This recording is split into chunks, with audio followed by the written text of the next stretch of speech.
Hey everybody, welcome back. I'm Ben Hoffman with Hoffman Reproductions. Thank you once again for tuning in with us again today. If you recall, on our last video, we put the theory to test that a small belt axe is or is not useful in the woods. I think we proved that it is indeed useful in the woods. And thank you everybody that left a comment. We had some good dialogue going. A lot of you shared your thoughts and opinions, so I appreciate that. Thank you.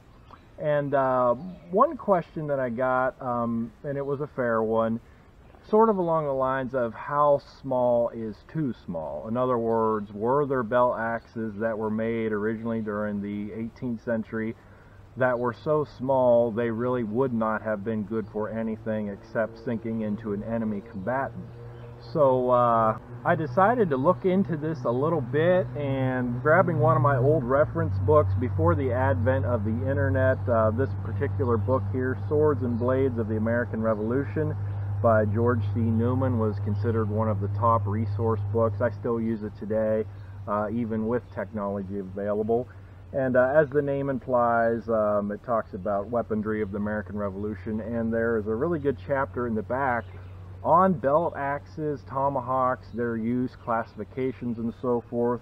And doing a little research there, I found that of the 82 belt-size axes and tomahawks that it categorized as being worn on the belt and carried by individuals, of the 82 there, 9 of them had blades of 2 inches, and then 7 of those in that mix had blades under 2 inches. So the very, very small belt axes, and I'm not arguing this, they did exist, and I was curious as to whether or not those very, very small belt axes with the cutting edges under 2 inches could be effective tools in the woods and not just weapons.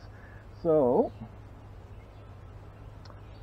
as fate would have it, I had one about done in the shop, and this one here, it's along the same lines as the last one I did as far as the finish on the handle, and the metal still needs to take place, but it's far enough along we can use it for our test. This one is significantly smaller than our last one. It's only a little over 5 inches on the length, and we have a cutting edge here of about 1 7/8 inch. It's got a 17-inch white oak handle on it, and it only weighs about 12 ounces. So if you could indeed make a small axe, I think this would classify. Much smaller than this, honestly I don't know what you could do with it, but this falls right in line of practical for a weapon, perhaps not practical for use in the woods, but we're going to run it through the same series of tests and see how it does. If I had to make a prediction, I think it's going to perform, but it's going to take a little more work to make it perform. So we're going to go ahead and see. That's up next. So stay tuned. So again, to be fair, I'm not trying to say an axe like this is going to build a log cabin or process large chunks of firewood. Felling axes, that's what they were for. I just want to see if these very small, lightweight belt axes, even smaller than we previously tested, can be used as tools in the woods, or they're pretty much useless. We're going to see. This is the same section of maple that I cut down on our previous video. I have it sunk in the ground a little bit. Hopefully it holds still. It'll hold still for me, so that it's a fair test. The cutting edge on this one, it's like the other one. It's a workable edge, not razor sharp, but it should perform okay for what we need it to do today. So very lightweight, very small. Let's see what happens.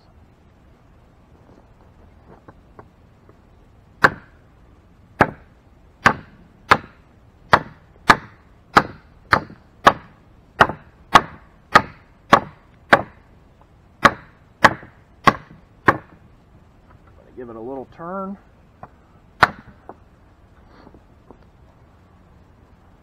Okay, so to be fair, that took a little more work, but not a whole lot. It still felt like I had control over it, and I wasn't having to swing excessively hard, and went right through. So on to the next test.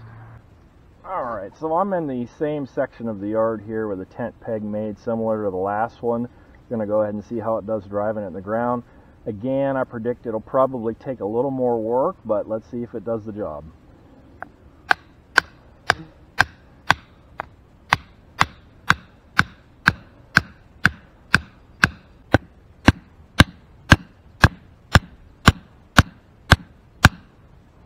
Okay, so that drove that in flush without too much work. I did miss once, but that was probably just due to my poor aim other than anything. Again, took a little more work, I felt like, but not a tremendous amount more, so did pretty good there too. Let's go on to the firewood now. Okay, so same basic branch, seasoned dead piece of maple that we used last time. I think this one's a little bit thicker. Go ahead and try it, see what happens.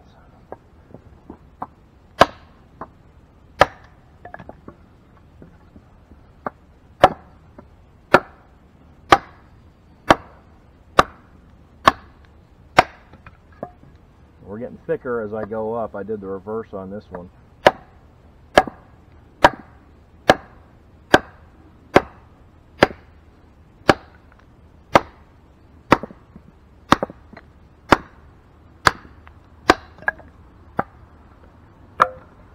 So again, a little bit more work, but manageable, I thought.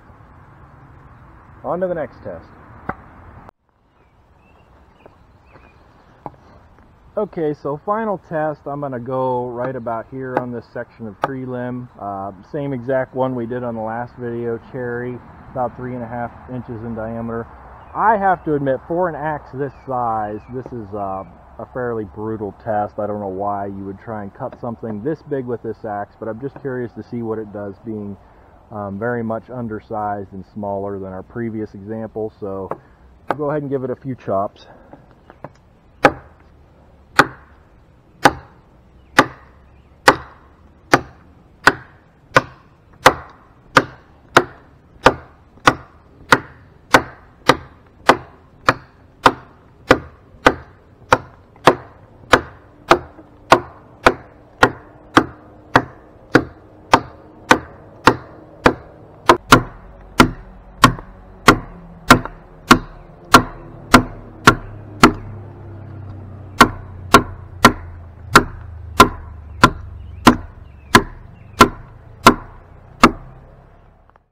Okay, so honest opinion, I am not someone who thinks these small, lightweight, and again, a little over 5 inches on the length, about 1 7/8 inch on the cutting edge, 17-inch handle.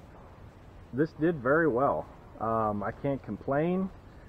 Took a little more work to do those tasks as opposed to the slightly larger one that we tested on our last video.